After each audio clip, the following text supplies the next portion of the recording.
लेकिन भोले बाबा के मार्ग रोकने के कारण गणेश जी के गला भोले बाबा काट दिए थे, क्योंकि कई बार उसको समझाया गया, फिर भी नहीं माने। उनके गला काटे, हाथी को जोड़े, और हाथी को जोड़ना जरूरी भी था क्योंकि ये गजासुर नाम करके असुर था।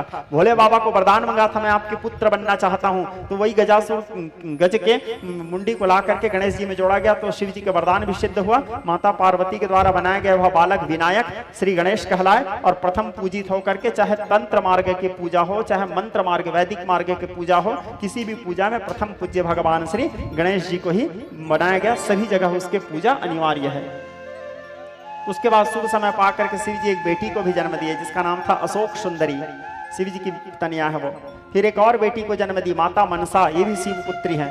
सुब्रमण्यम स्वामी, अयप्पा स्वामी, ये सब शिव जी के संतान हैं, सबको जन्म दिए। और भोले बाबा बड़े आनंद पूर्वक कैलाश में निवास कर रहे थे। इसी बीच में एक दिन की बात है, परम रम्य गिरिवर कैलासो सदा जहां शिव निवासो, तेहि गिरि पर बट बिटप विशाला।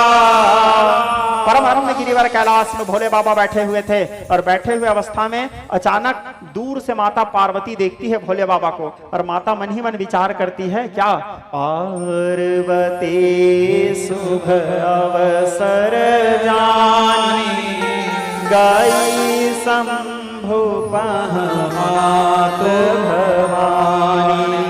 शुभ अवसर जान करके माता पार्वती भोले बाबा के सन्मुख आई और आकर के कहती है, प्रभु कथा। और जब आई तो यहाँ पे एक तो शिक्षा भी है। जैसे माता पार्वती भोले बाबा के पास आए तो तुलसीदास जी लिखते हैं, भोले बाबा क्या किए, जानी प्रियादर अति कीन्हा, बाम भाग हर आसन देना।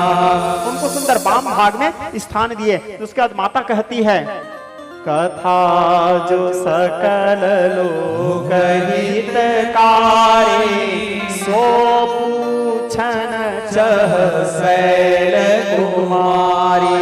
जो कथा सारे संसार के कल्याण करने वाली है, पवित्र करने वाली है, वो पावन कथा आप मेरे वास्ते वर्णन कीजिए। प्रभु इस बार भी बात वही है लेकिन भाव अलग है। पिछले बार मेरे मन में तर्क था, इस बार जिज्ञासा है। प्रश्न वही है, जो पता नहीं तो ब्रह्म की नारी विरह मत धीर, लेकिन भाव बदला हुआ है। क्यों भाव बदला हुआ है? चोट खाई है माता, देह त्याग करना पड़ा था। तो प्रश्न वही है, प्रभु यदि वो भगवान है तो राजपुत्र कैसे, राजपुत्र है तो भगवान कैसे? और यदि वो भगवान थे तो उनको पता कैसे नहीं था कि उनकी पत्नी कहां है? बन बन एक साधारण मनुष्य के भांति कैसे भटक रहे थे? लेकिन आप अन्यथा मत देना प्रभु, ये तर्क नहीं है, जिज्ञासा है। प्रथम सुकारण कहूं विचारी, निर्गुण ब्रह्म सगुण बपुधारी, पुनि प्रभु कहूं राम अवतारा बाल चरित कह। 7 प्रश्न की है यहाँ माता पार्वती। सीता जी का विवाह कैसे हुआ, बन बसी किन्ने है चरिता पारा। उसके बाद फिर रावण को किस प्रकार मारे भगवान, उसके उपरांत राज बैठी किन्ने बहुलीला, सकल कहे शंकर सुखशीला। आप लोगों को एक बात बताऊं, हमारे बुजुर्ग जो बैठे हैं, मेरे को मानस की कुंजी प्रदान किए थे आपके लिए विशेष। माता 7 प्रश्न की है मानस में। कितना प्रश्न की है? 7 प्रश्न बालकांड में। रामचरितमानस में भोले बाबा कितना प्रश्न के उत्तर दिए हैं? 6 प्रश्न के उत्तर दिए हैं। 7वां प्रश्न के उत्तर नहीं दिए मानस में। अन्यान्य रामायणों में है, लेकिन माता मानस में 7 प्रश्न की है और 7वां प्रश्न के उत्तर भोले बाबा रामचरितमानस में नहीं दिए हैं, या तुलसीदास ने लिखे हैं। 7वां प्रश्न क्या था? प्रजा सहित रघुवंश मणि, किमि गवने निज धाम, भगवान परम धाम गमन कैसे किए? इस प्रश्न के उत्तर रामचरितमानस में नहीं लिखा है। रामचरितमानस में राम जी राजगद्दी में बैठे, दैहिक दैविक भौतिक तापा, राम राज्य महकाहु न व्यापा। उसके बाद अब वो पूरा कथा को घुमा दिए, कहां कलयुग वर्णन कर दिए, कहां दीप शिखा वर्णन कर दिए, कहां मानस रोग वर्णन कर दिए। वो भुसुंडी रामायण आ गया और आखिरी में फिर पुण्यम पापहरम सदा शिवकरम विज्ञान भक्ति प्रदम माया मोहमलापहम विमलम प्रेमांबुपूरम शुभम श्रीमद् समिदं भक्त्यावगाहन्ति ते संसार घोर भुतंग किरण दह्यन्ति नो मानवा विश्रामोऽयं मानस। विश्राम हो गया मानस। लेकिन भगवान के परमधाम गमन की लीला को नहीं लिखे। क्यों नहीं लिखे? इसके पीछे बहुत सारा कारण है, जब राम कथा करूंगा तो आपको बताऊंगा। तो 6 प्रश्न के उत्तर मानस में है। तो माता यहाँ प्रश्न की, भोले बाबा बोले देखो देवी, एक बात नहीं मोहि सुहानी, जदपि मोह बस कहा भवानी। तुम्हारा एक बात मेरे को अच्छा नहीं लगा, तुम जो कहा राम को आना, परमानंद परेश पुराना, ये जो अभी अभी तुमने कहा ये राम कौन है, ये जिस लैंग्वेज में तुम बोले हो ना, ऐसे कौन बोलते हैं जानते हो? मुकुर मलिन और नयन विहीना, राम रूप देखहु किमी, बातल भूत विवश मतवारे, ते नहीं बोलत वतन विचारे। माता फिर कहती है, प्रभु मैं मानती हूँ मेरे से गलती हुआ है, यद्यपि जो सीता नहीं अधिकारी, दासी मन क्रम वचन तुम्हारी। मैं मानती हूँ कि मेरे में कोई योग्यता नहीं है राम कथा सुनने का, हाँ लेकिन मेरे में एक योग्यता है, मैं आपकी चरणों की दासी हूँ। और आप ये बताओ महादेव, आपके चरणों की दासी बन जाने के बाद भी भला और कोई योग्यता बाकी रह गया? तब फिर भोले बाबा आरंभ किए, कहने लगे क्या, धन्य धन्य गे रे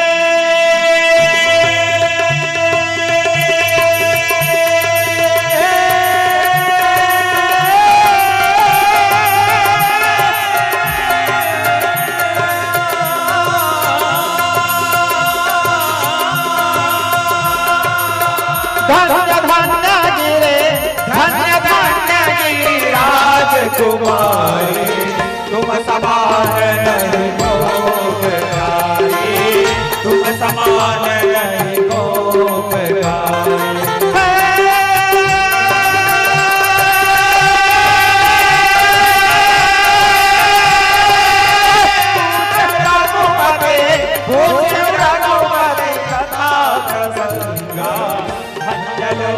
जग पावनी गंगा, धन्य लोक जग पावनी गंगा। गाइए हर हर महादेव।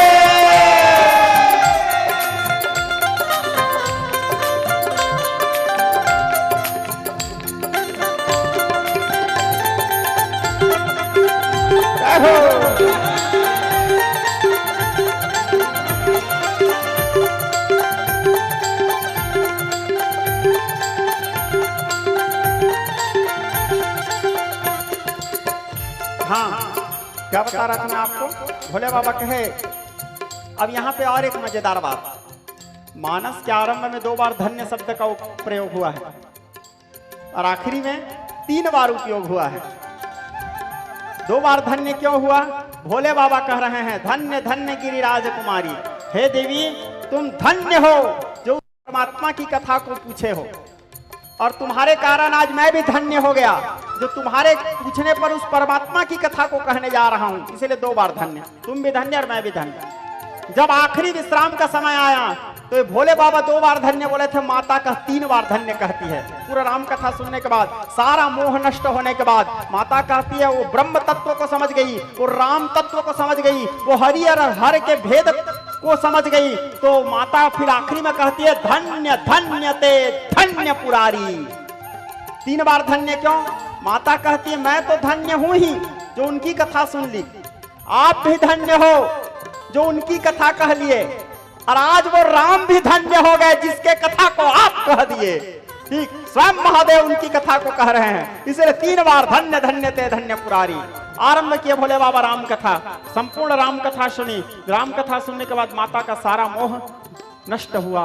मोह नष्ट होने के बाद माता पुनः आकर के अपने गृह कार्य में संलग्न हो गई। समय बीतता चला गया। श्री सूत जी महाराज व्यासपीठ में मंचस्थ थे। शौनक आदि ऋषि श्री सूत जी से कहे कि हे सूत जी महाराज, हमने सुना था कि माता पार्वती ही आदि शक्ति है, उनके कथा हम सुन रहे हैं। एक बार पृथ्वी में घोर अत्याचार हुआ था, जो अत्याचार को देवता लोग भी नहीं संभाल पाए, भगवान शंकर भी जिस अत्याचार का सामना नहीं कर पाए, इंद्र वरुण कुबेर को तो छोड़ो, नारायण जी भी सामना नहीं कर पा रहे थे।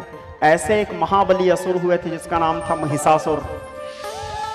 तो हे सूत जी महाराज, महिषासुर के वध भगवती किस प्रकार की, महिषासुर के चरित्र हमको श्रवण करवाएं। इस प्रकार शौनक आदि ऋषि अनुरोध किए। तब श्री सूत जी महाराज कहने लगे, ऋषियों सावर्णी मनवंतर की बात है। कौन सी मनवंतर? सावर्णी मनवंतर की बात है। पूर्व काल में एक बड़ा जठराधम दैत्य था। 2 भाई थे वो लोग, एक का नाम था रंभ और एक का नाम था करम्ब। शुरू के सूत जी, रंभ और करम्ब दोनों जने तपस्या कर रहे थे। तपस्या नाभि पर्यंत जल में खड़े होकर के तपस्या कर रहे थे। तपस्या करते समय देवराज इंद्र तो थोड़े ईर्ष्यालु स्वभाव के हैं, प्रवृत्ति। तो देवराज इंद्र को ये लगा तपस्या करके कहीं मेरे कुर्सी में तो नहीं बैठ जाएंगे, कुर्सी बहुत बड़ा प्रॉब्लम है।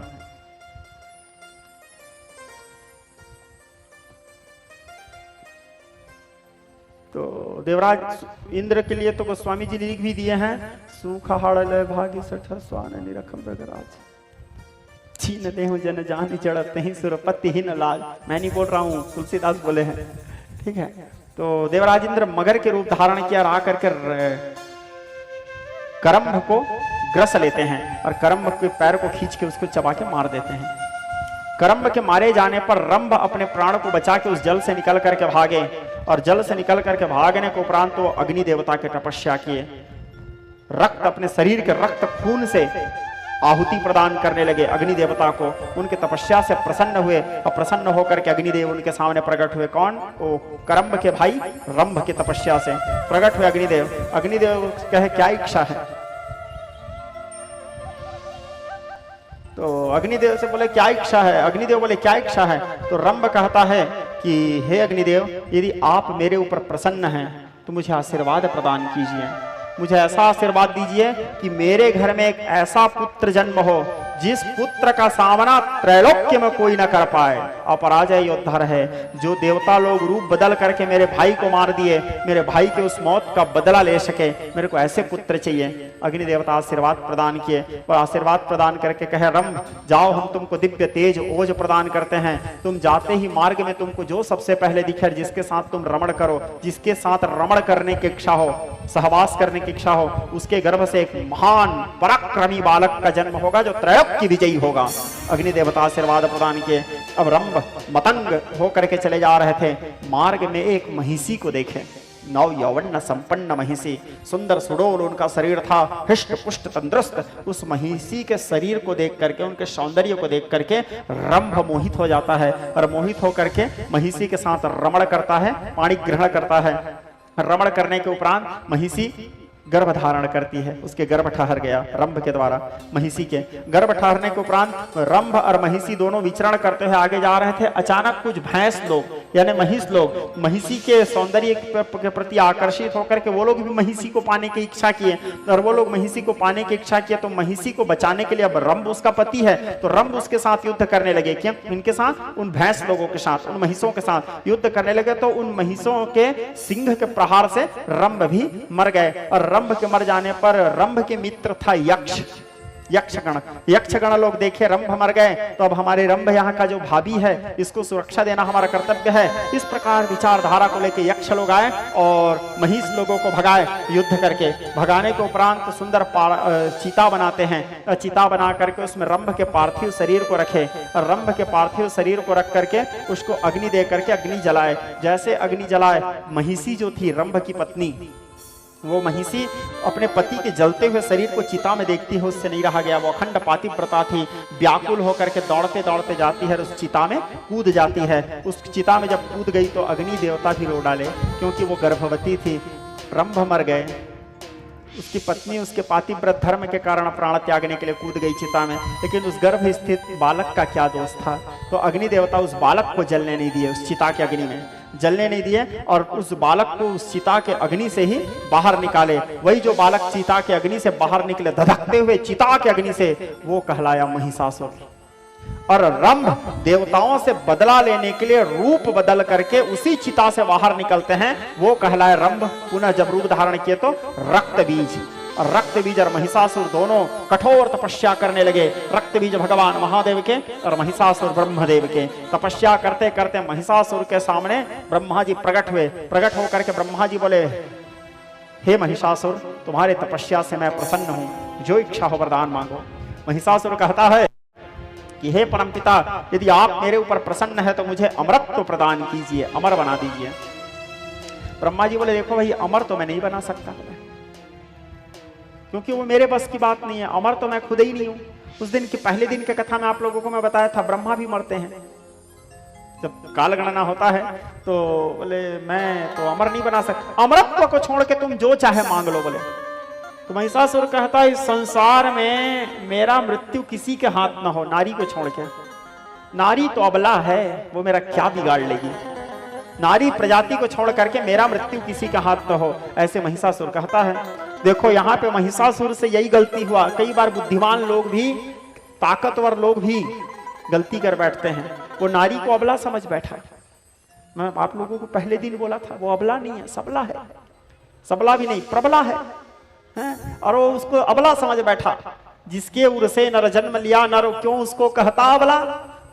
तो ब्रह्मा जी आशीर्वाद देके चले गए। अब महिषासुर अपने आप को अपराजय योद्धा मान करके घोर अत्याचार करने लगे। वरनी न जाय अनीत घोर निशाचर जे करहि, हिंसा पर अति प्रीति तिनके पापन कवन विधि। उसके पापाचार अत्याचार का कोई सीमा नहीं। पाताल लोक में रहने वाले सारे असुर लोग ऊपर आ गए, महिषासुर के सहयोगी बन गए। अब असुरों के समूह को एकत्र करके महिषासुर पूरे पृथ्वी में एक छत्र राज्य करने लगे। एक दिन बैठे बैठे महिषासुर मन में सोचने लगे, मेरा भाई रक्तबीज कहां है। पता चला रक्तबीज तो भोले बाबा की तपस्या कर रहे हैं। इधर रक्तबीज की तपस्या से भी जगदम्बा प्रसन्न हुई, प्रकट हुई। बोले रक्तबीज क्या इच्छा है। बोले हे मुझे अमर कर दो माता। ये प्रभु बोले, भोलेनाथ बोले अमृत तो बेटा मृत्यु जन्मताम वीरम देह न सहजायते। जो जन्म लिया है उसको मरना पड़ेगा, अमृत को छोड़ के जो चाहे मांग ले। तो रक्तबीज कहता है तो एक काम करो, यदि मेरे ऊपर कोई शस्त्राघात करेंगे और मेरे शरीर से जितना बूंद रक्त गिरेगा उतना रक्तबीज प्रकट हो जाए। बोले तथास्तु, आशीर्वाद देके चले गए। अब रक्तबीज भी इसके सहयोगी था। अब महिषासुर के अत्याचार का कोई सीमा नहीं। बाढ़ है खल बहु चोर जुआरा। एक दिन महिषासुर मन में विचार किए, मेरे बड़े पापा अर्थात करम्भ को मगर बन के देवराज इंद्र खा दिया था। हमारे असुरों के साथ शुरू से अत्याचार किया है। चलो असुरों, आप देवताओं के ऊपर आक्रमण करेंगे। इस प्रकार कह करके अमरावती पुरी स्वर्ग सुधर्मा सभा में आक्रमण किए। वहां महिषासुर आक्रमण करते ही सारे देवताओं को पकड़ पकड़ के उठा उठा के पटक पटक मारे। सारे देवताओं को देवराज इंद्र के टेटुआ पकड़ लिए थे, गला। बोले मेरे बाप के, मेरे बड़े पिताजी के को मगर बन के खाया था, पटक पटक के मारे। देवराज इंद्र बेचारा व्याकुल है। बाकी देवता लोग गिरी कंदराओं में जा जाकर के छिप गए थे, खोह कंदराओं में। उन लोगों के अंदर एक डर था, बस कहीं महिषासुर हमको ना देख ले। इतना भय। आक्रांता भूभारणम ब्रह्माणम शरणम ययो। पूरा पृथ्वी कांप गया उसके अत्याचार से। उससे युद्ध करने का सामर्थ्य किसी में नहीं। भगवान शंकर मार नहीं सकते, तो उसको तो केवल नारी ही मार सकती है। विष्णु जी भी नहीं मार सकते। अब ब्रह्मा जी बेचारा सियान आदमी है, वो कहां से मारेंगे, बुजुर्ग आदमी हैं। तो अब देवता लोग, जब भगवान शंकर और नारायण हाथ उठा दिए हैं, तो वे बेचारे इंद्र वरुण लोगों को तो छोड़ो, काल भी कांपता था महिषासुर से। अपराजय योद्धा और घोर अहंकारी। सारे देवता दुखी हुए और दुखी होकर के सारे देवता ब्रह्मा जी के पास गए। ब्रह्मा जी को बोले अब कैसे करें, हम लोगों का तो जीना मुश्किल हो गया है।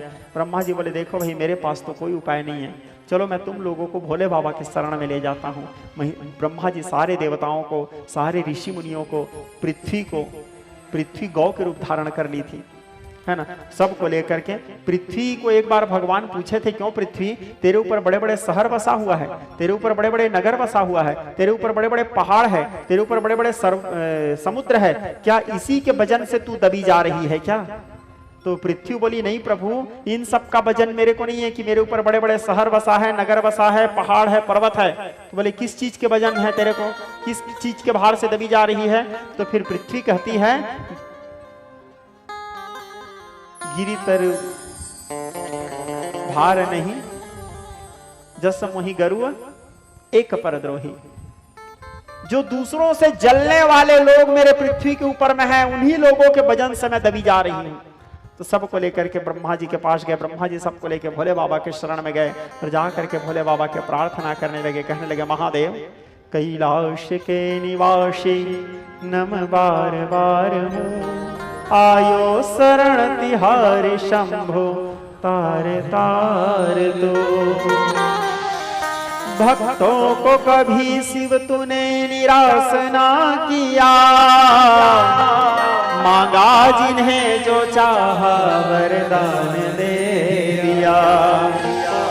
बड़ा है तेरा दायजा हो, बड़ा है तेरा दायजा, बड़ा दातार तो, बड़ा दातार तो। आयो शरण तिहारी भोले तार तार दो, आयो शरण तिहारी शंभु तार तार तू। प्रार्थना की उनसे। प्रार्थना करने के बाद भगवान शंकर बोले देखो भाई ये तो मेरे बस की बात भी नहीं है, चलो नारायण जी के पास जाते हैं। सभी को लेकर के पहुंचे कहां? वैकुंठ।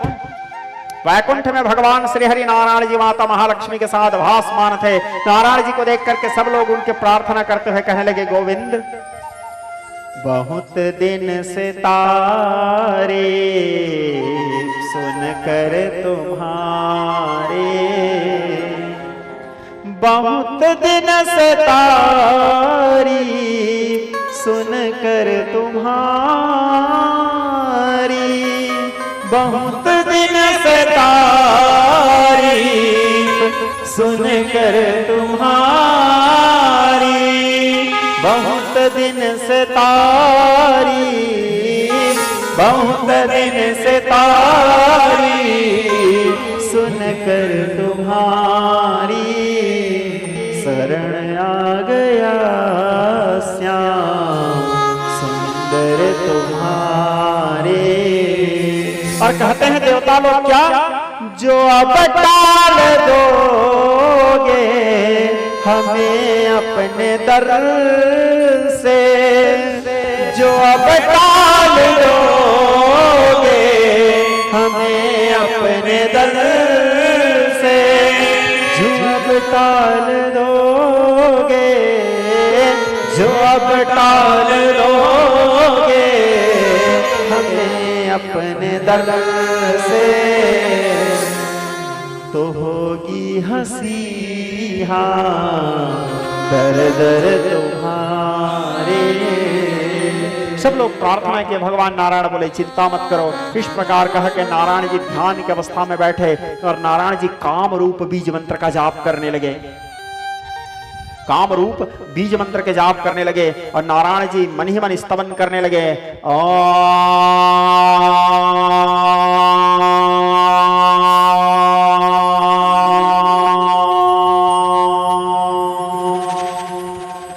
नमस्ते रुद्ररूपण्ये नमस्ते मधुमर्दने नमः कैटवहारण्ये नमस्ते महिषार्दिनी नमस्ते संवहन्ये च निसंभासुरघातनी जागृतं हि महादेवी जपं सिद्धे कुरुष्यमे ऐंकारी सृष्टिरूपा वै हिंकारी प्रतिकालिका क्लिंकारी कामरूप्ये बीजरूप नमस्तुते चामुण्डा चण्डघाती च ऐंकारी वरदायिनी विच्चे चाभयदा नित्यं नमस्ते मन्त्ररूपिणी धाम धीम धूम धुर्जटे पत्नी वाम भीम बूम वागधेश्वरी क्रां क्रीं क्रुंकालिका देवी साम सीं सुम में शुभम कुरु हुम हुम हुंकार रूपण्ये जम जम जम जम जनादनी भ्राम भ्रीं भ्रूं भैरवी भद्रे भवान्ये ते नमो नमः। जगदम्बा के स्तवन के, जगदम्बा के प्रार्थना किए। उनके प्रार्थना करने के उपरांत नारायण जी के शरीर से देखते ही देखते एक दिव्य तेज, एक दिव्य आभा प्रकट हुए ज्योति के रूप में और जाकर के वैकुंठ के मध्य में घूमने लगे। ये क्या था? वो लिम ब्रह्माणि ब्रह्मलोके वैकुंठे सर्वमंगला। इन वैकुंठ में वो सर्वमंगला, लिम ब्रह्माणि ब्रह्मलोके वैकुंठे सर्वमंगला इंद्राणी मरातिंबिके माल्या कुबेर भुवने स्वाहा महानंदागन कोणे च वाय ब्रह्मवाहिनी नैऋत्यमर्क दंताय साने सुलधारणी पाताल विष्णु विरूपा सिंहले देव मोहिनी सुरसाच मणिदीपे भगवती वहां पर दिव्य ज्योति के रूप धारण करती है। उसके बाद भगवान शंकर के शरीर से एक दिव्य ज्योति निकला, ब्रह्मा जी के शरीर से एक दिव्य ज्योति निकला, इंद्र के शरीर से दिव्य ज्योति निकला, कुबेर के शरीर से दिव्य ज्योति निकला। सारे देवी देवताओं के शरीर से एक एक दिव्य शक्तियां प्रकट होती हैं और सारे शक्तियां आकर के नारायण जी के शरीर से जो शक्ति प्रकट हुए थे, जो ज्योति प्रकट हुए थे, उस ज्योति में सभी सम्मिलित होने लगे। देखते ही देखते प्रचंड तेज पूरे ब्रह्मांड में छा गया और वो भी केवल कृष्णी ब्रह्मांड में नहीं, अखिल विश्व ब्रह्मांड में उसके तेज छा गया। और देखते ही देखते वो जो दिव्य तेज था, दिव्य ज्योति था, एक नौ यौवन संपन्न मृग के समान नेत्र वाली स्तन भार भरिता 16 वर्ष की अवस्था वाली कन्या के रूप धारण करती है। अलौकिक सौंदर्य, अलौकिक छटा, मद गर्विता वाला, देखने में ऐसा प्रतीत हो रहा है मानो उसके आंखों से अहंकार टिपक रहा है। मद गर्विता वाला शब्द से संबोधित किया गया है भगवती को। अब भगवती को नारायण जी अपने चक्र से एक चक्र निकाल करके प्रदान किए, भगवान शंकर अपने त्रिशूल से एक त्रिशूल निकाल करके प्रदान किए, कुबेर अपने अनुकूल नागपाश प्रदान किए, यमराज उसको कालपाश प्रदान किए, सब लोग अपने सरस्वती चक्र, ब्रह्मा जी उसको रुद्राक्ष की माला प्रदान की, सब लोग अनेक प्रकार के अस्त्र शस्त्र परशु खड्ग आदि प्रदान किए। पर्वतराज हिमालय जगदम्बा को एक सुंदर एक सिंह प्रदान करते हैं और सिंह प्रदान करने के उपरांत सिंह में बैठने के उपरांत भगवती वरद मुद्रा धारण करके सारे देवताओं से कहती है, देवताओं किस अभिष्ट कार्य के लिए तुमने मेरा चिंतन किया? मैंने तो पूर्व में ही कहा था, इत्थम यदा यदा बाधा दानवत्था भविष्यति तदा तदा अतर्याहि करिष्यामि संशयः।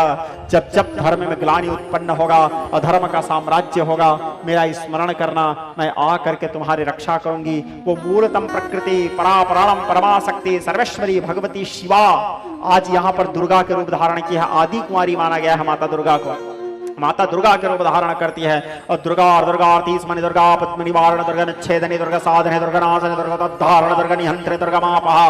दुर्गा का धारण करने का सारे दैत्य लोग बोले माता वो महिषासुर नाम करके पापी के अत्याचार से हम सब लोग आक्रांत हो चुके हैं, माता हमारी रक्षा करो। हे जगदम्बा हम आपके शरण में हैं, हे कृपामयी माँ, या देवी सर्वभूतेषु मातृरूपेण संस्थिता नमस्तस्यै नमस्तस्यै नमस्तस्यै नमो नमः।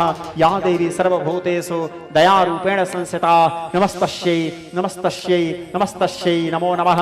या देवी सर्वभूतेषु छाया रूपेण संस्थिता नमस्तस्यै नमस्तस्यै नमस्तस्यै नमो नमः। सारे देवता लोग भगवती के अनेक प्रकार के स्तवन करने लगे और स्तवन करने के बाद जगदम्बा सौंदर्य छटा के साथ मुस्कुराते हुए देवताओं को देखती है, बोलती है देवताओं तुम सभी चिंता मत करो, मैं तुम सभी के कष्ट को शीघ्र दूर करूंगी। और भगवती वहां से जा करके महिषासुर की जहां निवास करते थे उस स्थान में जो वनांचल क्षेत्र था, वनांचल क्षेत्र में जा करके भगवती वहां बैठती है और बैठ करके सुंदर मुरली वादन करने लगी। जगदम्बा बंसी बजा रही है, जगदम्बा मुरली बजावत कला स्वामिनी गुण गावत गंधर्व फिरे। और उनके स्वरूप कैसा? श्रुनयन विभ्रमर भ्रमर भ्रमर भ्रमर भ्रमर आदि व्रते। काले रंग के भौरे के समान वर्ण कराल वदनाम घोराम। भगवती अलौकिक सौंदर्य छटा के साथ सुंदर श्याम वर्ण जगदम्बा वेणुनाद करने लगी। मद गर्विता वाला अलौकिक आनंद के साथ मुस्कुराते हुए वहां पर बैठी थी। हमारे छत्तीसगढ़ में एक बड़ा सुंदर लोकगीत है, महिषासुर बधना बारहो चले आवे भवानी। महिषासुर बधना बारहा चले आवे भवानी। महिषासुर बधना बारहा ये हो महिषासुर बधना बारहा चले आवे भवानी। महिषासुर बधना बारहा चले आवे भवानी। महिषासुर बधना ये हो महिषासुर बधना बारहा। ओ महिषासुर बधना बारहा चले आवे भवानी। महिषासुर बधना बारहा चले आवे भवानी। महिषासुर बधना बारहा जय भवानी।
सिंहवाहन रथ चढ़े भवानी, बिरल अंगुर है अगवानी।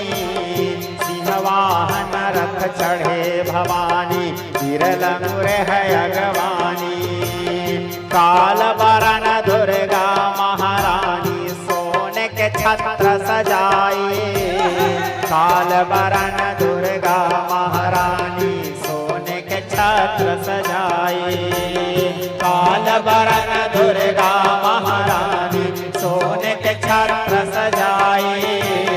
काल वरन दुर्गा महारानी, सोने के छत्र सजाई। हाँ महिषासुर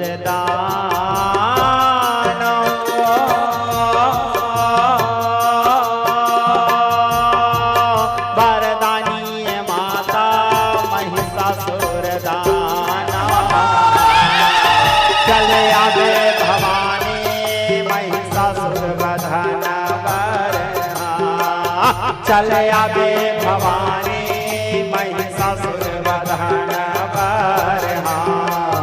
चले आवे भवानी, महिषासुर वधन बर।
काली रूप वो धरे महामाया, काल वरन होई जाई। काली रूप वो धरे महामाया, काल वरन होई जाई।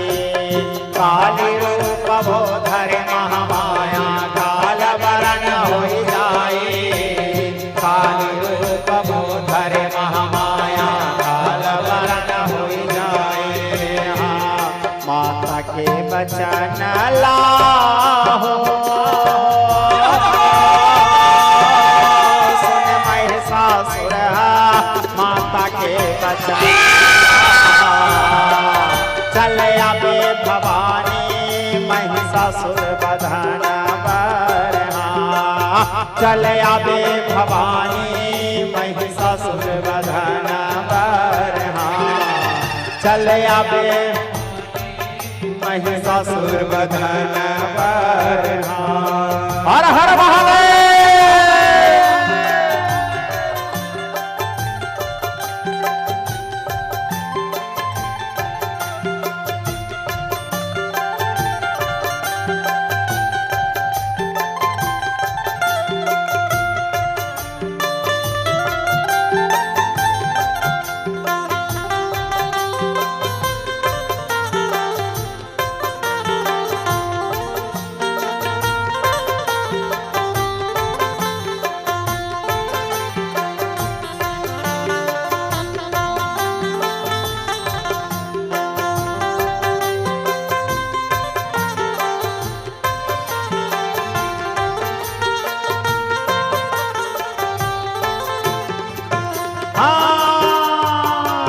एक तरफ महिषासुर दानव, एक तरफ महामाई। एक तरफ महिषासुर दानव, एक तरफ महामाई। एक तरफ महिषासुर दानव, एक तरफ महामाई। एक तरफ महिषासुर दानव, एक तरफ घट घट घट तलवार चलत है रक्त की नदी बहाए। घट घट घट तलवार चलत है रक्त की नदी बहाए। घट घट घट तलवार चलत है रक्त की नदी बहाए। घट घट घट तलवार चलत है रक्त की नदी बहाए। हाँ पापी के बधना पर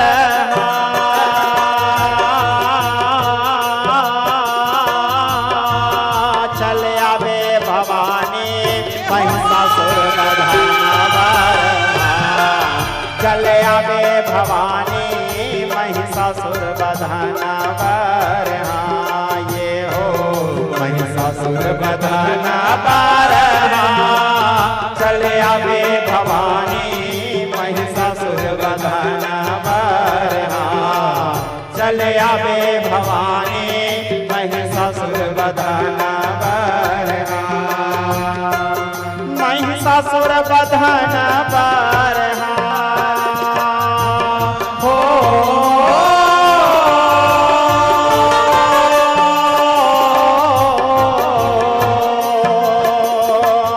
महिषासुर बधना पर।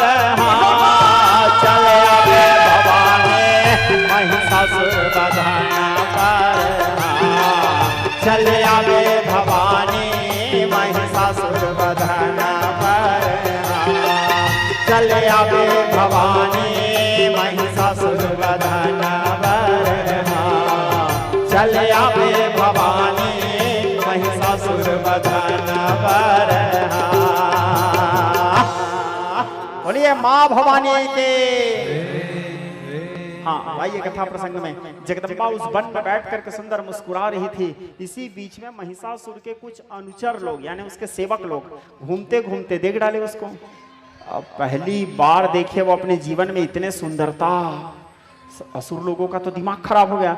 अब असुर लोगों का शादी भी राक्षस लोगों का राक्षसियों के साथ होता था। पहली बार देखे इतना सुंदर भगवती के सौंदर्य। अई सुमनः सुमनः सुमनः सुमनः सुमनोहर कांति उते श्रुत रजनी रजनी रजनी रजनी रजनी कर होते। भगवती के सौंदर्य को देखे व्याकुल हो गए और दौड़ते दौड़ते पहुंचे कहा महिषासुर के पास। कहने लगे महाराज महाराज। महिषासुर बोले हाँ। बोले आपके पास तो सब है महाराज। आपके पास आज वर्तमान में कोई कमी नहीं है। स्वर्ग आपके अधीनस्थ है, पाताल आपके अधीनस्थ है, पृथ्वी आपके अधीनस्थ है, तीनों लोकों का स्वामी हो आप। आपके बल पुरुषार्थ में कोई कमी नहीं। एक चीज की कमी है महाराज। बोले क्या? बोले आपके बल और पुरुषार्थ के अनुसार जो सौंदर्यमयी नारी आपके साथ होना चाहिए वो नहीं है। और आपको एक बात बताएं महाराज, आज हम एक देख के आए हैं वन में, हमारे ही वन में मुस्कुराते हुए एक मदगर्विता वाला बैठी है।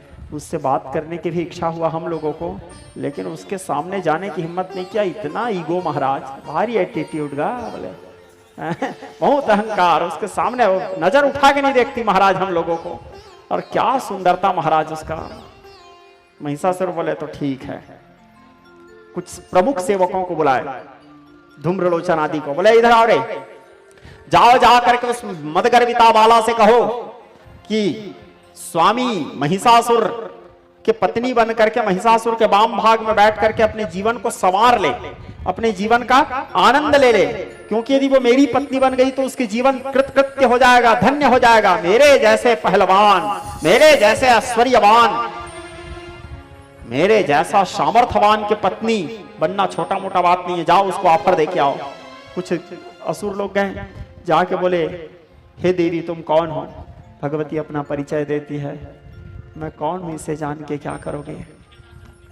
बोले परिचय जानने की जिज्ञासा है, हमारे स्वामी महिषासुर का आदेश है। हम ये जानना चाहते हैं क्या तुम विवाहित हो या कुंवारी हो? वो बाला कहती है ऐसे यथार्थ में देखा जाए तो मैं तो आदि कुंवारी हूं। भगवती कौन है? आदि कुंवारी है।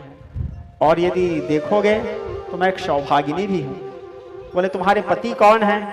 बोले मत पूछ मेरे पति के बारे में। बोले नहीं जानने की इच्छा है क्या हमारे स्वामी महिषासुर से ज्यादा बलवान है तुम्हारा पति? बोले मेरे पति वो हैं जो नहीं है। और जो नहीं है वो मेरे पति हैं।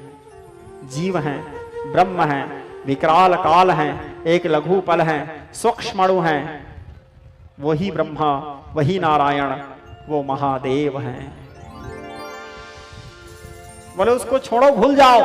आज हमारे महिषासुर के बल के सामने सारे देवों का बल फीका पड़ चुका है। महिषासुर के पत्नी बनना स्वीकार करो, खुश रहोगे।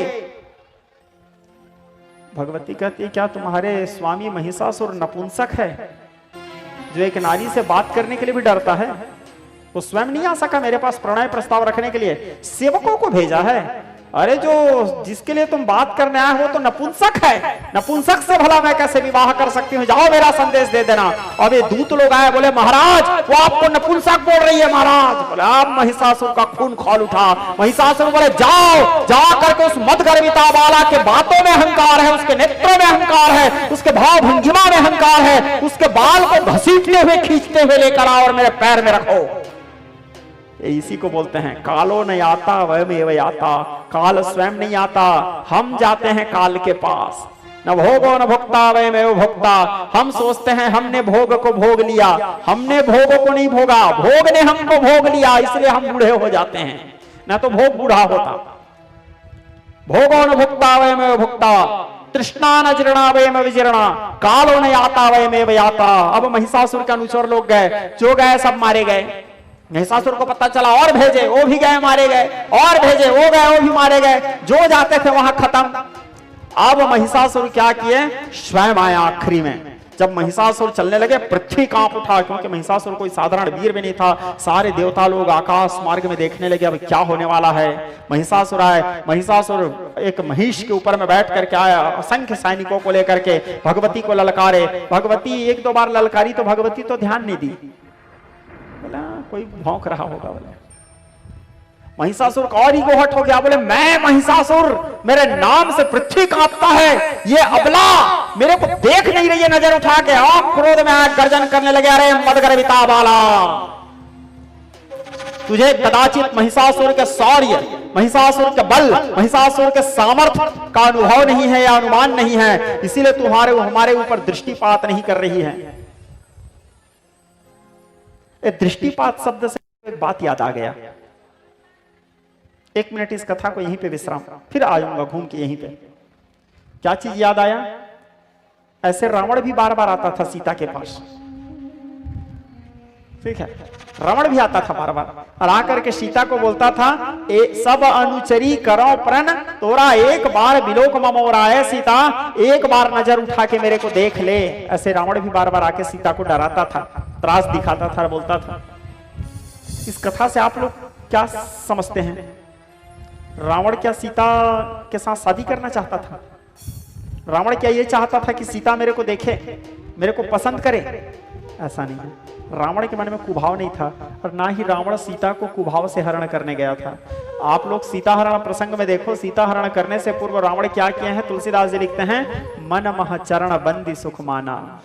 जाके पहले सीता जी के चरणों की वंदना किए। और एक बात बता रहा हूं, रावण सीता के हरण किए तो सीता को हाथ तक नहीं लगाए थे, छुए भी नहीं थे। तो बिना छुए सीता को कैसे हरण किए? जहां पे सीता जी खड़ी थी उतने दूर के भूखंड को उखाड़ लिए, क्योंकि बल में कोई कमी नहीं, भगवान महादेव के शिष्य था। रावण को देवी भागवत में कथा आता है, महाराज कुशध्वज की बेटी वेदवती का श्राप था, उसके अपहरण कर रहे थे। तो ऐ रावण, तू मेरी इच्छा के बिना मेरे को स्पर्श किए है, जा तू आज के बाद किसी भी नारी को इसको इच्छा के विरुद्ध स्पर्श करेगा, तेरे सिर के 100 टुकड़े हो जाएंगे। वेदवती का श्राप। कुबेर के पुत्र नल कुबर और मणिग्रीव का भी श्राप था रावण को। तो रावण तो सीता को छू ही नहीं सकता था। भैरव कवि को कदाचित आप लोग जानते होंगे, भैरव कवि लिखते हैं, रावण जब सीता हरण करने गया तो सोचता है, एक एक शब्दों के गहराइयों को ध्यान देना, क्या सोचता है? निकल पड़ेगी ज्वाला जग को जलाने वाली महासती सीता के तपोबल खंड से। निकल पड़ेगी ज्वाला जग को जलाने वाली महासती सीता के तपोबल खंड से। पतिव्रता का प्रकोप पावक प्रबल होगा, प्राण न बचेगा प्रलयानल प्रचंड से। क्षिति तनया की छाया भी न छुई जा सकेगी, क्षिति तनया की छाया भी न छुई जा सकेगी, भैरव न भूल कर बैठना घमंड से। छीति तनया की छाया भी न छुई जा सकेगी, भैरव न भूल कर बैठना घमंड से, भूमि जा समेत भूमि खंड को उखाड़ लिया रावण प्रबल प्रचंड भुजदंड से। जहां पे सीता जी खड़ी थी उतने दूर के भूखंड को उखाड़े और आकाश मार्ग में चले। तो रावण के मन में कोई कुभाव नहीं था, तो अपने उद्धार के लिए लाए थे। वो जानता था सूर्य रंजन भंजन महिभारा, जो रघुवंश लिन्न अवतारा, तो मैं जाई बैर हट करियो, हट करके बैर करूंगा, जबरदस्ती लड़ूंगा मैं भगवान से, तब मैं मरूंगा, ये सोच के लड़ने गया था। रावण चरित्र भी महान है श्रोता समाज। यदि रावण चरित्र नहीं होता तो रामचरित्र मानस नहीं बनता। रावण ने वो भूमिका अदा किया, ब्रह्म को अवतार लेने के लिए विवश कर दिए, तेरे को आना पड़ेगा, मेरे लिए आना पड़ेगा, और मैं तेरे पास नहीं जाऊंगा, तेरे को लंका तक चलते आना पड़ेगा। और ब्रह्म को कहां, साकेत से लंका तक का यात्रा करवा दिए, वो था रावण। ठीक है, साकेत से लंका तक का यात्रा रावण ने कर लिया अनुमान मरते मरते। बस एक ही रहा मुझको ध्यान मरते मरते, राम और सीता का संगम लंका में कराऊंगा, संगम में लंका में राक्षसों को बहाऊंगा, इस संगम में मेरे पूरे कुल का उद्धार कर दूंगा राम और सीता के मिलन में। तो रावण बोलता था एक बार बिलोक ममोरा, एक बार मेरे ओर देखो। क्यों बोलता था जानते हो? थोड़े से पीछे जाओ, वनवास काल में रावण इसलिए बोलता था एक बार बिलोक ममोरा, क्योंकि सीता के पास एक वरदान था। सीता के पास एक वरदान था। क्या वरदान था? जब राम जी गंगा पार किए, केवट उसको पार किए, तो गंगा पार करने के बाद उतरने के बाद गंगा जी की पूजा किए राम जी, माता सीता भी पूजा की। पिय ही की सिय जान निहारी, मन मुद्री मन मुदित उतारी, मुद्री को उतारे, रघुनाथ जी को दिए, रघुनाथ जी केवट को देने लगे। केवट कहता है प्रभु फिर तिबार में जो कछु देवा सो प्रसाद मैं सिर धरी लेवा।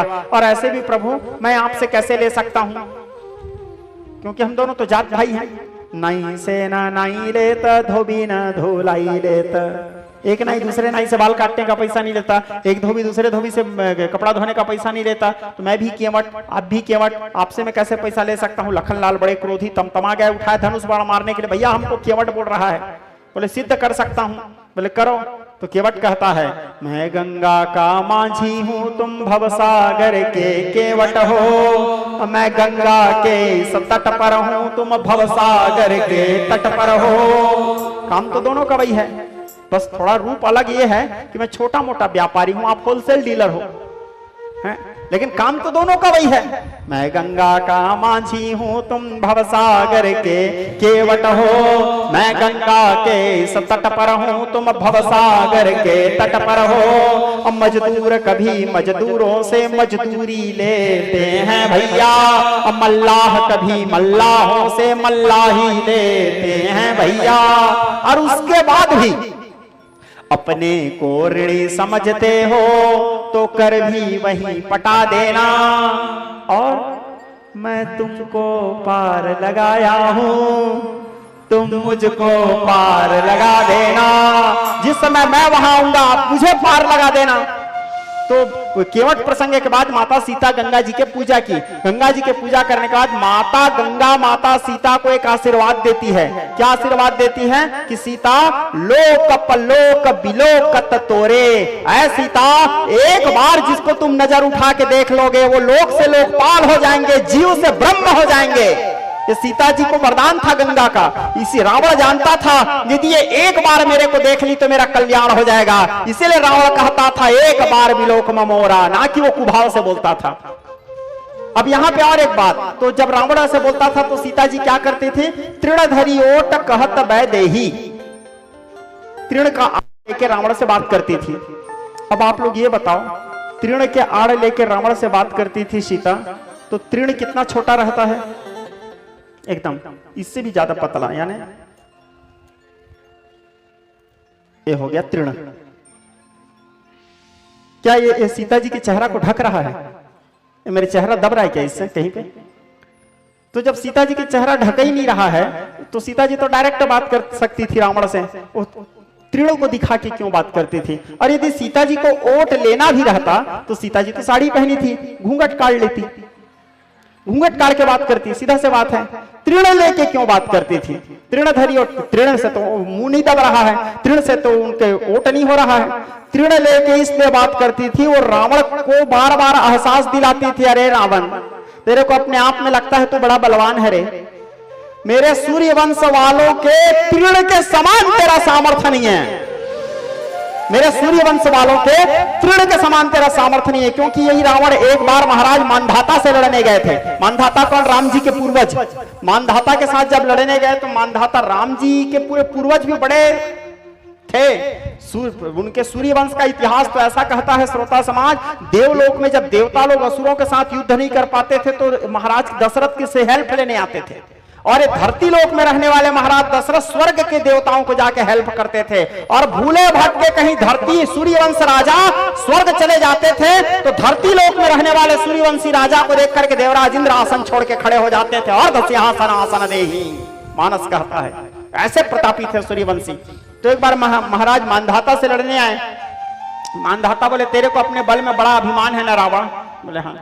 तो एक काम करिए, दरवाजा मैं बंद कर देता हूं, दरवाजा बंद करके किवाड़ भी नहीं लगाऊंगा। किवाड़ यानी वो जो क्या बोलते हैं आप लोग, हाँ, कुंडी भी नहीं लगाऊंगा, ऐसे ही दरवाजा को बंद करूंगा और मैं ऐसे पीठ देके खड़ा हो जाऊंगा दरवाजा के पीछे, तू बल लगा, दरवाजा खोलना तो दूर के बाद दरवाजा को हिला दे, रावण मैं मान जाऊंगा तू बलवान है। बोले रावण अपने विशो भुजा से ताकत लगाए, उस दरवाजा को हिला तक नहीं पाए जहां महाराज मानधाता ऐसे खड़े थे, राम जी के पूर्वज हैं। रावण हार के भाग गया, दोबारा फिर लड़ने आया मानधाता से। उस समय महाराज मानधाता अपने गुरु महाराज वशिष्ठ के पैर दबा रहे थे, पैर दबा रहे थे। उस समय अचानक वो हल्ला बोल दिया अयोध्या में। महाराज मानधाता बोले, अब गुरु के पैर को छोड़ के तो मैं उठ नहीं सकता, क्योंकि सर्वोपरि गुरु सेवा है, अब कैसे करूं? अयोध्या को भी बचाना है, प्रजा की रक्षा भी राजा का कर्तव्य है। तो पैर दबाते दबाते घास को उठाए और पीछे फेंक के मारे महाराज मानधाता। रावण के सीने में लगा मंत्र विद्या और जा करके 100 योजन समुद्र को उस पार गिरा रावण। पहला घटना।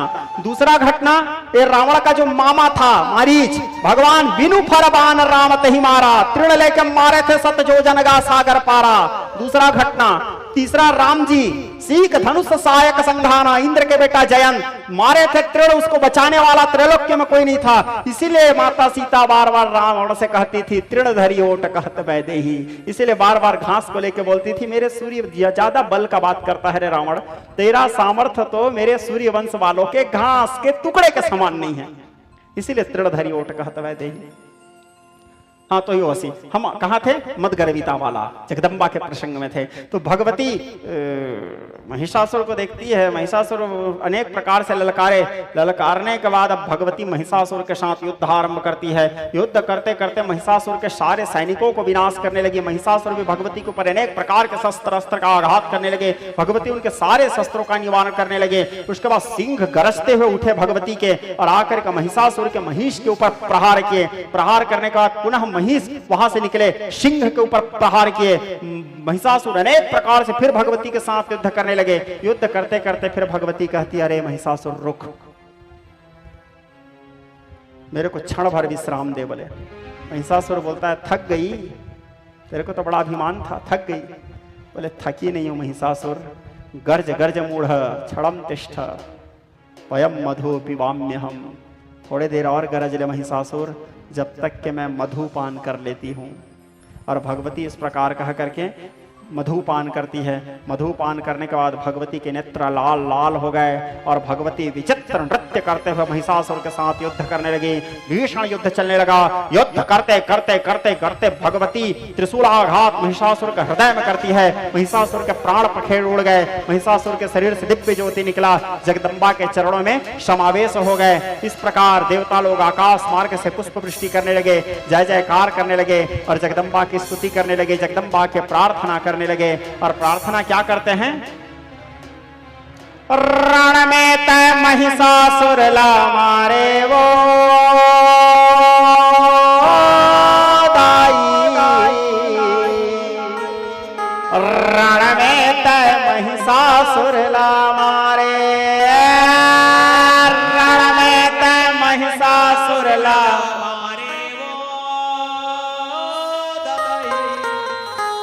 रण में तय महिषासुर ला मारे, रण में तय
भाल धराए, यह अपने भुवन ले बताए त्रिशूल भाल धराए वो त्रिशूल भाल धराए।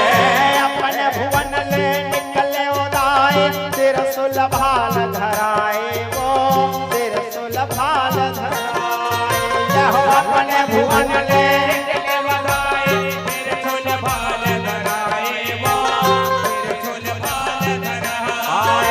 यह देख सवारे तोर भगवान के देवन माथ नवाए वो देवन माथ नवाए, यह देख सवारे तोर भगवान के जीवन माथ नवाए जीवन माथ नवाए। दानव मन देख के घबराए बताए, दानव मन देख के घबराए, रण में तय महिषासुर मारे वो धाए मन में तय महिषासुर मारे। रण में तय महिषासुर मारे वो दाए, रण में तय महिषासुर मारे, रण में तय महिषासुर मारे वो दाए, रण में तय महिषासुर मारे। सारे देवता लोग भगवती के जय घोष किया, आकाश मार्ग से पुष्प वृष्टि के जय जयकार ध्वनि करने लगे। अब भगवती के प्रार्थना करने के बाद भगवती सारे देवताओं को आशीर्वाद दे करके पुनः अंतर ध्यान हो जाती है। इस प्रकार महिषासुर वध की कथा को श्री सूत जी महाराज शौनक आदि ऋषियों को सुनाए। शौनक आदि ऋषि सूत जी से कहे कि हे सूत जी महाराज, हमने तो सुना था कि पूर्व काल में शुंभ और निशुंभ नाम के भी दो महान दैत्य थे, भगवती ने उनका भी वध किया था, हमको शुंभ और निशुंभ के वध की कथा भी आप कृपा करके बताइए। तब श्री सूत जी महाराज कहने लगे, ऋषियों ये भी पूर्व काल की बात है। शुंभ और निशुंभ, महिषासुर के मरने के बाद रक्त बीज क्या किया, शुंभ और निशुंभ के साथ जाके सम्मिलित हो गया। अब शुंभ निशुंभ के मित्र कितने लोग थे? शुंभ निशुंभ दो भाई तो थे ही, शुंभ बड़ा भाई था, निशुंभ छोटा भाई। अब रक्त बीज जैसा बलवान उसके साथ शामिल हो गया था, चंड मुंड नामक दो दैत्य उसके साथ सम्मिलित थे। अब ये सब मिलकर के घोर अत्याचार करने लगे, इनके अत्याचार से भी पृथ्वी में हाहाकार मच गया था, सब व्याकुल हो गए। फिर सब लोग जा करके भगवती मंदर पर्वत में जगदम्बा के पुकार किए, प्रार्थना किए और माता पार्वती से प्रार्थना करते हैं कि हे जगदम्बा कृपा करके आप हमारा उद्धार कीजिए। ये चंड शुंभ निशुंभ चंड मुंड रक्त बीज दैत्य से हम लोग पीड़ित हैं। सब लोग जब प्रार्थना किए तब उसी समय माता पार्वती के ही शरीर से एक शक्ति प्रकट होती है, वही शक्ति जो महिषासुर को मारने आई थी, और कृष्ण वर्ण में वो कहलाई माता कौशिकी, भगवती कौशिकी। और वो सिंह में आरूढ़ होकर के वो भी जाकर के पुनः वन में निवास करने लगी। शुंभ निशुंभ के अनुचर लोग जब उसको देखे तो उनको देख करके वही महिषासुर वाला उपक्रम जाके उनको प्रणय प्रस्ताव रखे, उन लोगों ने इनकार किया तो चंड मुंड को भेजे उनके साथ युद्ध करने के लिए। जगदम्बा चंड और मुंड का वध करती है। उसके बाद रक्त बीज आया युद्ध करने के लिए। जब रक्त बीज युद्ध करने आया, रक्त बीज के युद्ध करने का शैली बड़ा विचित्र था। रक्त बीज के साथ युद्ध भगवती करते करते भगवती भी नहीं संभाल पा रही थी रक्त बीज को। रक्त क्योंकि उसके शरीर जितना काटते थे उतना रक्त के बूंद से उतना रक्त बीज प्रकट होते थे। इसी बीच में निशुंभ चढ़ाई कर दिया। भगवती क्रोध करके निशुंभ का संहार करती है। उसी समय जगदम्बा के शरीर से अनेक देवियां प्रकट होती है, ऐन्द्राणी, वाराही, वैष्णवी, ब्रह्माणी, अनेक प्रकार के नारसिंही, अनेक प्रकार के देवियां उनके शरीर से प्रकट होती है। और अनेक प्रकार के देवियां प्रकट होकर के समरांगण करने लगी, युद्ध करने लगी। और कैसे युद्ध का वहां का दृश्य कैसे था, जो वहां जगदम्बा और सारे असुरों के युद्ध चल रहा था, कैसा युद्ध का दृश्य। योगिनियाँ बजा रही करताल उठा धरती से कपाल, लाल रक्त से योगिनियों के, लाल रक्त से योगिनियों के हुए होठ नक जिह्वाला। योगिनियाँ उठा रही करताल उठा धरती से कपाल, लाल रक्त से योगिनियों के, लाल रक्त से योगिनियों के हुए होठ नक जिह्वाला। जितने पक्षी आमिष भक्षी उनको है आनंद अपार, खाने लगे हताहत काया, खाने लगे हताहत काया। गीध बाज चिल्ला रसिया, पक्षी आमिष भक्षी उनको है आनंद अपार, खाने लगे हताहत काया, खाने लगे हताहत काया, गीत चील बाजा रसिया। हर हर महादेव।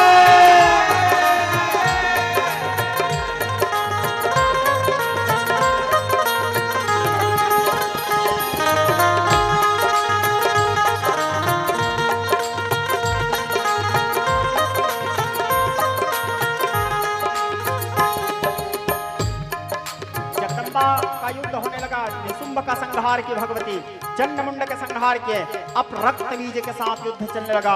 युद्ध करते करते जब रक्त बीज नहीं मारे जा रहे थे, तब उसी समय भगवती क्या करती है, अपने शरीर से भगवती कालिका को प्रकट किए और भगवती कालिका से कहते हैं, कालिका तो मुख फैलाओ। भगवती मुख फैलाती है। जब भगवती मुंह फैलाई तो उनके मुख के 2 ओंठ हैं, ऊपर और नीचे। एक ओंठ पृथ्वी के नीचे 7 लोक, अतल वितल सुतल रसन तल तलातल पाताल, और ऊपर फैलाई तो भूलोक भूहलोक महलोक जनहलोक तपहलोक सत्यलोक, इतने बड़े मुंह फैलाए। अब भगवती रक्त बीज को काटने लगी और रक्त बीज काटने के बाद उसके जितना रक्त था भगवती सोडित पान करना आरंभ करती है, सारे रक्त बीज खत्म। तो भगवती रक्त बीज का वध करती है, उसके रक्त का पान की। उसके बाद शुंभ नाम करके दैत्या शुंभ के साथ घोर समरंगण में युद्ध करने लगी और शुभ समय पा करके शुंभ को भी अस्त्राघात से भगवती विदरण करती है। शुंभ नाम करके दैत्य भी मारे गए। शुंभ निशुंभ के मारे जाने के उपरांत सारे देवता लोग मिलकर के जगदम्बा के स्तवन करने लगे। जगदम्बा के अनेक प्रकार के प्रार्थना किए। जगदम्बा सबको आशीर्वाद दे करके अंतर ध्यान हो जाती है। इस प्रकार शुंभ निशुंभ चंड मुंड रक्त बीज आदि वध की कथा श्री सूत जी महाराज वर्णन किए। वर्णन करने के उपरांत अब कथा के अंतिम चरण में नवरात्रि पूजन विधान। नवरात्रि में जगदम्बा का पूजन कैसे करना चाहिए, सूत जी से शौनकादिक ऋषि प्रश्न किए प्रत्येक जनमानस के लिए। देखो, देवी के पूजन के विधि विधान तो इतना ज्यादा है श्रोता समाज कि संपूर्ण नियम का पालन कर पाना आपके और हमारे बस की बात नहीं है। मैं जो बता रहा हूं जितना कम हो सके, जितना आप सब लोग कर सको उतनी बताने की कोशिश कर रहा हूं, और इसमें भी आप लोग उतना करने की कोशिश करना जितना आप लोग कर सको, क्योंकि संपूर्ण विधान कर पाना संभव नहीं है। बस उपासना के समय में एक मात्र भाव रखना।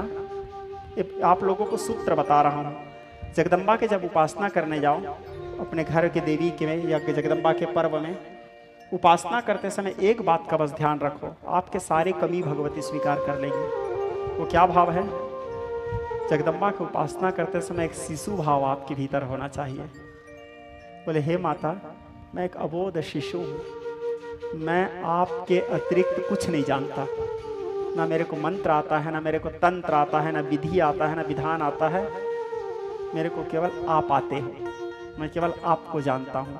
मेरे पास आपके अतिरिक्त, देखो आप लोगों को उदाहरण सहित समझा रहा हूँ। जैसे कोई एक छोटा सा बच्चा, जैसे कोई माता बच्चे जन्म देती है, छोटा सा बालक जब रहता है 1 महीना 1.5 महीने का, अब वो बच्चा जैसे भूख लगा तो उसके माँ को कैसे पता चल गया कि उसको भूख लगा है बोल के? उसके माँ उसको दूध पिलाती है तुरंत, कैसे पता चला? वो रो देता है, ठीक है। अब बच्चे भूख लगता है तो वो खुद जा करके निकाल के भोजन नहीं करता, वो माँ का गरज है उसको दूध पिलाना। अब बच्चा छोटा सा शिशु है, शैशव अवस्था में है, लघु शंका कर दिया, मूत्र विसर्जित कर दिया। वो बच्चा जा करके, वो क्या बोलते हैं उसको आप लोग, हगीस, ठीक है, उसको बच्चा चेंज करता है क्या? कौन करती है? माँ करती है। वो माँ का प्रॉब्लम है। बच्चा दीर्घ शंका कर दिया, मल त्याग कर दिया, बच्चा क्या करता है? बच्चा करेगा क्या? साफ नहीं करेगा, वो माँ करेगी। बच्चा क्या करता है? खाली रो देता है। अब उसके बाद बच्चा थोड़ा बड़ा होता है, अपने पैर से चलना शुरू करता है, अपने हाथ से कुछ काम करना शुरू करता है, माँ का ध्यान थोड़ा सा उससे कम हो जाता है। अर्थात जब तक वो शिशु था, उसके मल मूत्र भी माँ साफ कर रही है, उसको भूख लग रहा है तो भी माँ पिला रही है, उसके सारे क्रियाकर्म माता ही कर रही है। जैसे वो अपने पैर में चलना शुरू हुआ, अपने दिमाग लगाना शुरू हुआ, माँ उसको भोजन निकाल के नहीं दे रही है, वो निकाल के खा लेगा। वो गिर गई तो हाँ उठ जाएगा, चलना सीख गया है। यानी जैसे आपको अपने आप में ये लगा कि अब मैं थोड़ा बुद्धिमान हो गया हूँ, अब मैं थोड़ा सा बड़ा हो गया हूँ, अब मैं समझदार हो गया हूँ, तो भगवती बोलती है फिर तू तो समझदार हो गया है, मेरा क्या जरूरत है? गहराई से समझना। और जब तक आप अपने आप को शिशु रखे रहोगे तो आप मल मूत्र भी त्याग कर दिए तो माँ का समस्या है, उसको साफ करना। तो अपने आप को उपासना काल में शिशु के समान रखो। पुत्र कुपुत्र भवती, माता कुमाता न भवती। हे माता, मेरे को आपके छोड़ कुछ नहीं आता। सर्वप्रथम देखो, नवरात्रि 4 बार पड़ती है। नवरात्रि कितने बार पड़ती है? 4 बार। एक शारदीय नवरात्र, एक को बोलते हैं वासंतीय नवरात्र, और 2 को बोलते हैं गुप्त नवरात्र। शारदीय नवरात्र क्वार महीना में पड़ती है, प्रतिपदा से लेकर नवमी तक के। वासंतीय नवरात्र चैत्र मास में शुक्ल पक्ष में प्रतिपदा से लेकर नवमी तक के। और गुप्त नवरात्र माघ मास के शुक्ल पक्ष के प्रतिपदा से लेकर के नवमी तक के। और एक और गुप्त नवरात्र है जो तंत्र विद्या वाले लोगों के लिए सबसे प्रबल नवरात्र है, वो है आषाढ़ शुक्ल पक्ष प्रतिपदा से लेकर के नवमी तक। ये जो अभी आने वाला है कुछ दिन बाद, एक गुप्त नवरात्र, ये तंत्र मार्ग वाले लोगों के लिए एक विशेष समय रहता है। और यही गुप्त नवरात्र में महाप्रभु श्री जगन्नाथ जी रथारूढ़ होते हैं, श्री मंदिर से निकलते हैं, क्योंकि जगन्नाथ जी भी भगवती ही हैं। ठीक है, आप लोगों को सृष्टि निरूपण के दिन बताया था, जगन्नाथ जी भी भगवती ही हैं। इसलिए इस गुप्त नवरात्र में महाप्रभु स्वयं श्री मंदिर से बाहर निकलते हैं। उग्रतारा शूलपाणी सुभद्रा भुवनेश्वरी नड़ाद्रौ तो जगन्नाथो साक्षात दक्षिण काली के 9 दिन के लिए भगवान बाहर निकलते हैं। तंत्र मार्ग के लिए गुप्त नवरात्र है, महानिशा पूजा। तो आप लोगों को क्या करना चाहिए? नवरात्रि जैसे आप पारण कर रहे हो, उपवास रख रहे हो, व्रत रख रहे हो, पहले तो इस चीज को समझो, व्रत किसे कहते हैं और उपवास किसे कहते हैं। हम सबको उपवास बोल देते हैं। आज एकादशी उपवास है, आज मंगलवार उपवास है, सबको उपवास नहीं बोलते हैं। व्रत अलग है, उपवास अलग है। व्रत क्या है? जैसे हम भोजन नहीं कर रहे हैं, कुछ फल नहीं खा रहे हैं, दूध नहीं पी रहे हैं, इस टाइप से जैसे नियम बना करके जिसको रख रहे हो उसको बोलते हैं व्रत। और उपवास मतलब, उपवास का संबंध भोजन करने से नहीं है। आप दोनों टाइम दबा के भोजन करो, उसके बाद भी उपवास रह सकते हो। उपवास किसे कहते हैं? उपवास का अर्थ होता है, उप का अर्थ होता है इष्ट, वास का अर्थ होता है निवास। अपने आराध्य के सानिध्यता में निवास करना यानी उपवास करना, ये उपवास का सही अर्थ है। अब आप घूम रहे हो, मतलब नहीं आज भोजन नहीं करूंगा बोल दिए, भोजन नहीं किए हो, तिखुर खा रहे हो, सिंघाड़ा खा रहे हो, केला खा रहे हो, जूस पी रहे हो, दूध पी रहे हो, पेट भर खाई तो लिए जी, काहे का उपवास? पेट तो भर गया, बस चावल और सब्जी तो नहीं खा रहे हो।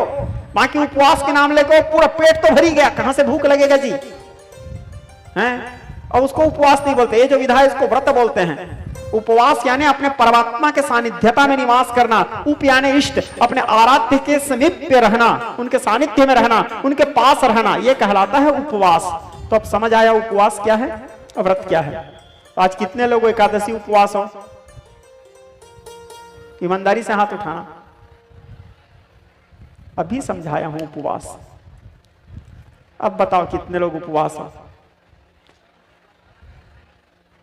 कितने लोग उपवास हो? हाँ, व्रत कितने लोग हो? ठीक है,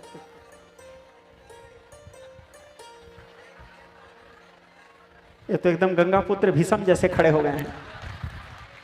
हाँ, cool down, cool down. Madhya Pradesh में बड़े पागल भक्त लोग हैं। पता चल रहा है आज 1 घंटा मेरे को बचा है, 1 घंटा मेरे को सही सलामत रहने दो। पता चल रहा है यहाँ मध्य प्रदेश से पागल हो गया तो मेरे को आगरा ले जाना पड़ेगा यहाँ से। ठीक है, मेरे को पागल मत कर देना, आप लोग तक ठीक है। ठीक है, तो उपवास का अर्थ क्या होता है? अपने इष्ट के पास निवास करना। ठीक है, तो विज्ञ स्नेही स्वजन व्रत, जब भी हम नवरात्रि व्रत का पारण करें तो 1 दिन पहले शाम से ही हमको भोजन का त्याग कर देना चाहिए, यानी अमावस्या के दिन दंत धावन कर लें। दंत धावन यानी आज के भाषा में उसको बोलते हैं ब्रश, उस समय बोलते थे दंत धावन। ब्रश कर लें, मुंह में अनाज का कणा ना रहे, जीभी कर लें। जीभी करने के बाद मुख शुद्ध हो गया, उसके बाद उसी दिन से संकल्प करके ब्रह्मचर्य व्रत का पालन करें। नवरात्रि पर्व काल में तेल नहीं लगाना चाहिए, छौर कर्म नहीं करना चाहिए, दाढ़ी बाल नक आदि नहीं कटवाना चाहिए, पदत्राण नहीं पहनना चाहिए, चप्पल आदि नहीं पहनना चाहिए, किसी की चुगली नहीं करना चाहिए, किसी के निंदा नहीं करना चाहिए। घर में यदि कोई अतिथियां हैं तो उसको निराश करके नहीं लौटाना चाहिए। हरिहर गुरु की निंदा नहीं करना चाहिए और हरिहर गुरु की निंदा कानों से सुनना भी नहीं चाहिए। 9 दिन तक के भूमि शयन करना चाहिए।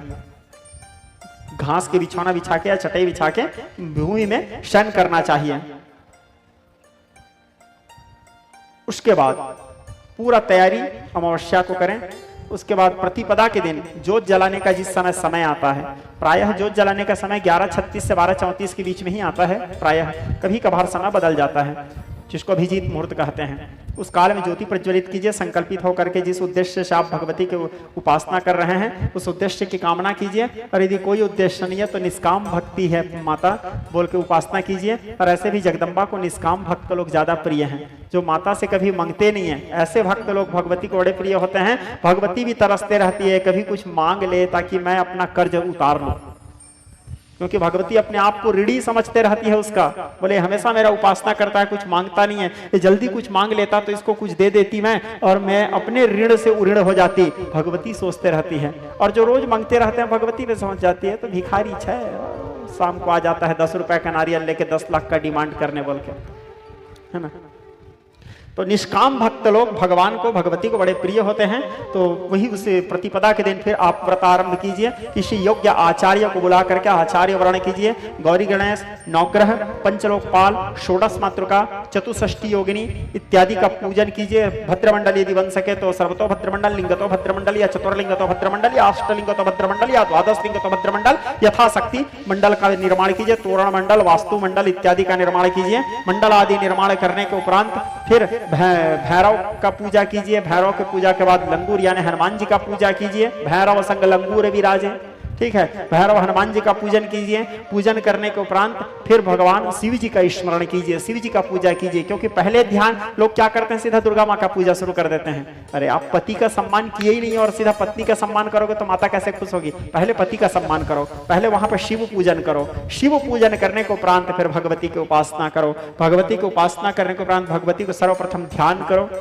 ध्यान करने के उपरांत उनका आह्वान करो। आह्वान करने के बाद भगवती को पाद्य प्रदान करो, आचमनीय प्रदान करो, अर्घ प्रदान करो। अर्घ प्रदान करने के उपरांत फिर भगवती को स्नान करवाओ। स्नान करवाने के बाद दुग्ध से स्नान, दधी से स्नान, घृत से स्नान, मधु से स्नान, शर्करा से स्नान, पंचामृत से स्नान, फिर शुद्ध जल से स्नान। गंगा, नर्मदा, क्षिप्रादि जल है तो उनसे भी स्नान करवाइए। स्नान करवाने के उपरांत फिर जगदम्बा को वस्त्र समर्पित कीजिए, उपवस्त्र समर्पित कीजिए। भगवती को आसन दीजिए। आसन देने के उपरांत भगवती को कुमकुम, चंदन, रोली, बंधन आदि समर्पित कीजिए। पश्चात भगवती को सौभाग्य द्रव्याणी, देहि में सौभाग्य आरोग्यम, देहि में परमम सुखम, सौभाग्य द्रव्याणी यानी जैसे साड़ी है, चूड़ी है, महावर है, मेहंदी है, ये सब भगवती को समर्पित कीजिए। उपासना में एक चीज का ध्यान रखना, हम क्या करते हैं, देखो देवी कभी नहीं बोलती कि तुम मेरे ऊपर आओ 1 किलो काजू कतली चढ़ाओ, बोलती है क्या? देवी नहीं बोलती तुम मेरे लिए लाओ एक बढ़िया साड़ी चढ़ाओ, मेरे में फूल चढ़ाओ, माता नहीं बोलती, हम चढ़ाते हैं। लेकिन उपासना में एक चीज का विशेष ध्यान रखना, आप सभी से अनुरोध है, ठीक है? क्या चीज का? पूजा किन्न अधिक अनुरागा। और पूजा कर रहे हो तो उस पूजा में अनुराग होना चाहिए।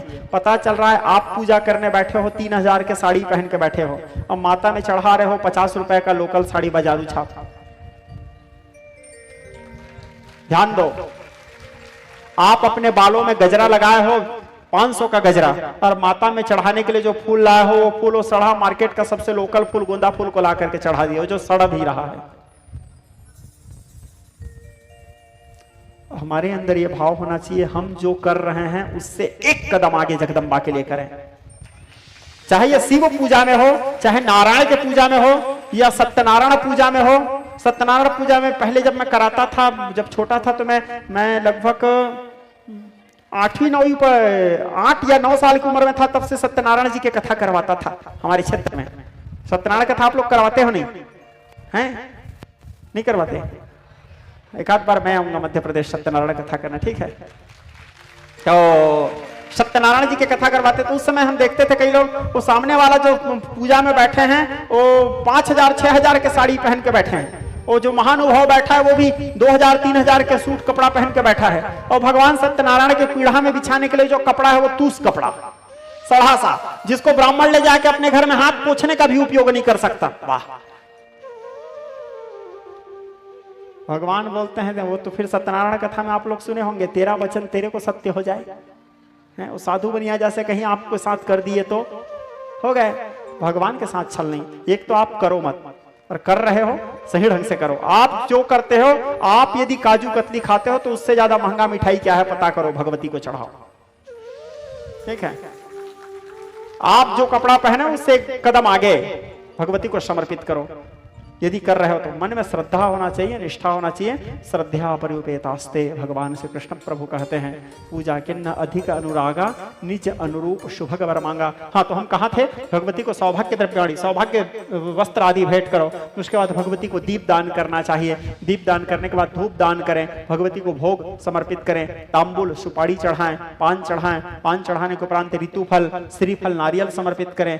नारियल समर्पित करने के उपरांत फिर जगदम्बा को भोग लगाएं, फिर आचमन करें, फिर आरती करें। आरती करने के बाद प्रदक्षिणा करने के उपरांत आचमनीय करें, पुष्पांजलि करें, क्षमा याचना करें। और क्षमा याचना करके नवरात्रि में रात्रि काल पूजन का विशेष महत्व है।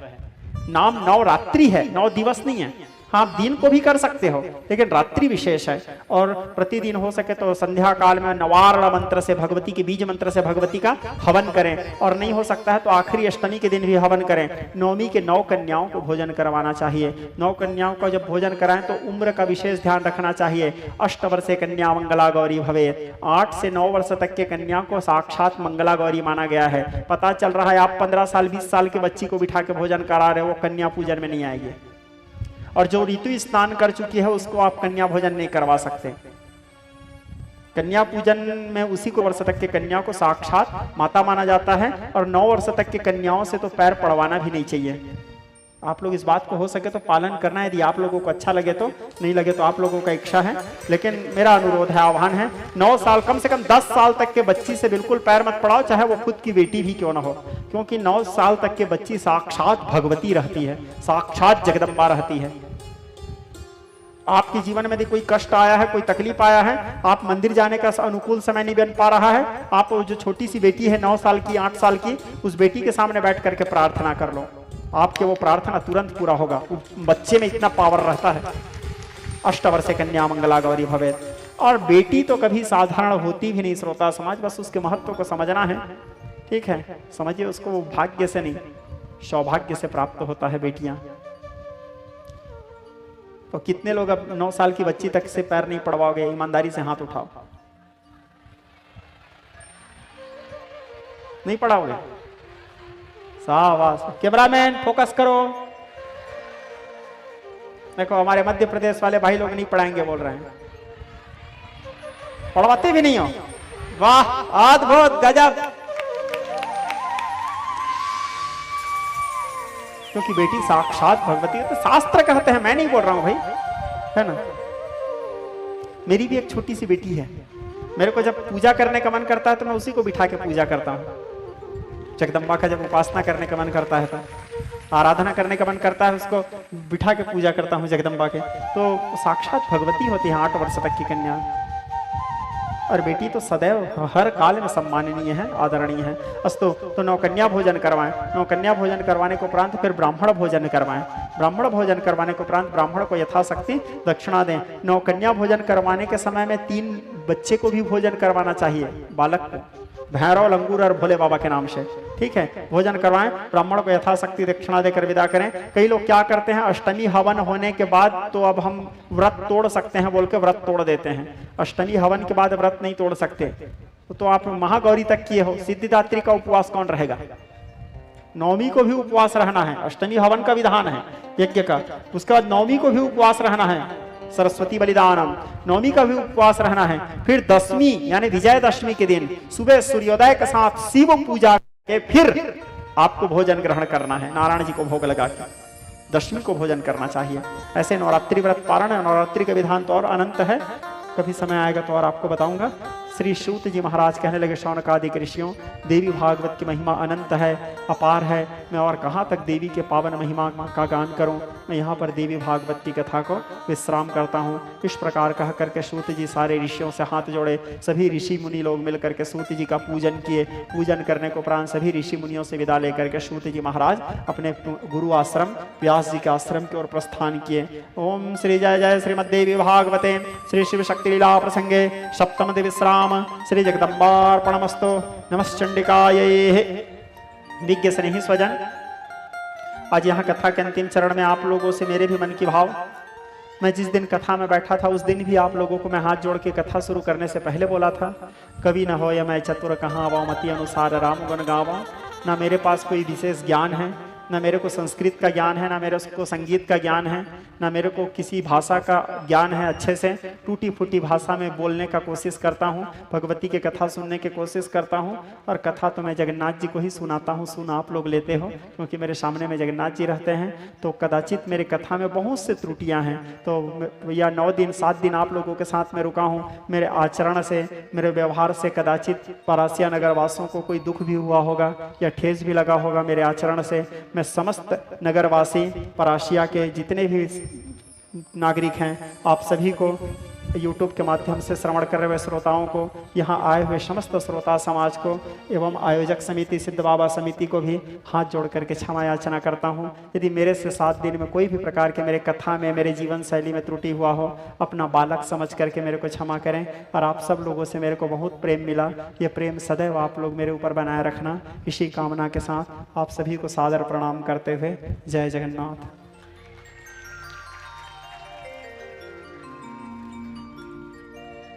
आरती की तैयारी कीजिए। आप लोगों को एक और अच्छा खुशखबरी बता रहा हूं, छिंदवाड़ा में भी हमारा कथा फाइनल हुआ है, ठीक है, लेकिन वहां का भी डेट डिसाइड नहीं कर पाया हूं, क्योंकि भाई आप लोगों को बताया पूरा साल भर कार्यक्रम बुक है, तो छिंदवाड़ा अचानक अभी उसको देखा वो दिख नहीं रहे हैं कौन। हाँ, ये महानुभव है। हाँ, तो ये हमारी कथा के लिए निमंत्रण देने आए हैं। और तो अभी तक मैं क्या है, इनको भी डेट नहीं दिया हूँ, इनको भी यही बोला हूँ कि जैसे कोई डेट बनता है 2027 में आपको जानकारी दिया जाएगा बोल के, या कोई डेट खाली होता है तो अब आगे जगदम्बा की इच्छा है वो इनको कब डेट देते हैं, क्योंकि डेट मैं थोड़ी देता हूँ, डेट तो वो देते हैं, वही है सही जो राम रचि राखा। लेकिन छिंदवाड़ा में कथा इनके द्वारा होना है, आप सभी को विदित हो। बोलिए माँ भवानी की।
बोलिए वृंदावन बिहारी लाल की।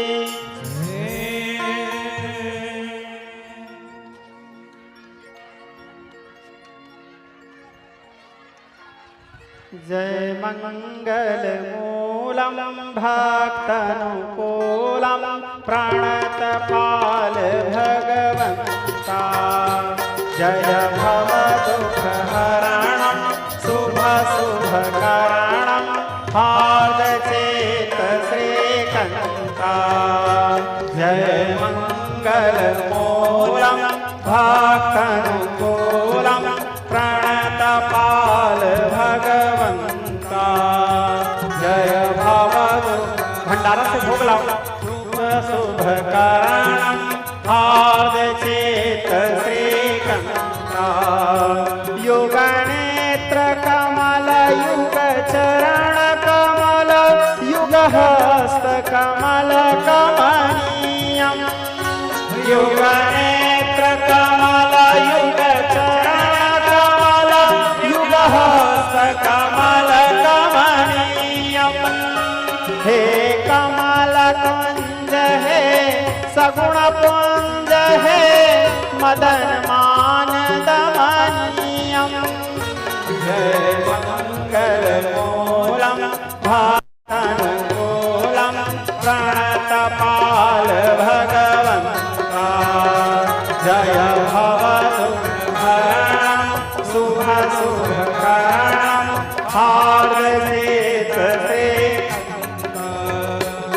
दशमौलिका परगण धर्म सुवर्धन रंजन सुर नर मुनिके दशमौलिका परगण धर्म सुवर्धन रंजन सुर नर मुनिके गुणगीत आवे आनंद पावे भक्ति सुकीरते सुनिके जय मंगलमूलं भक्तानुकूलं प्रणतपाल भगवंता जय भवतु हरणं शुभ शुभकरणं हार्दचेत श्रीकंता वैराग्य सदा शिव स्वतंत्र क्षमाधर धीर मदन ये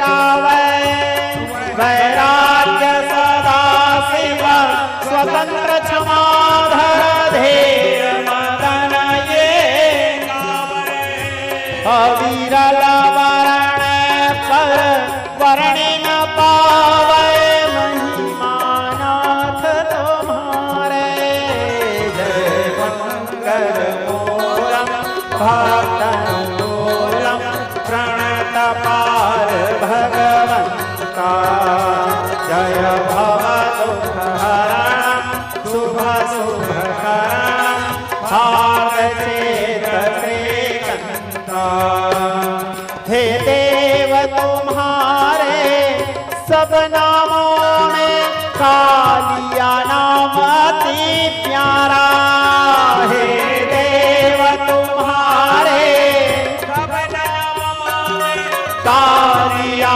नाम अति प्यारा युवराज मनावे जग तुम्हें ध्यावे इसी नाम के द्वारा जय मंगलमूलं भक्तानुकूलं प्रणतपाल भगवंता जय भवतु हरणं शुभ शुभकरणं हार्दचेत श्रीकंता जय मंगलमूलं भक्तानुकूलं प्रणतपाल भगवंता जय भवतु हरणं शुभ शुभकरणं हार्दचेत श्रीकंता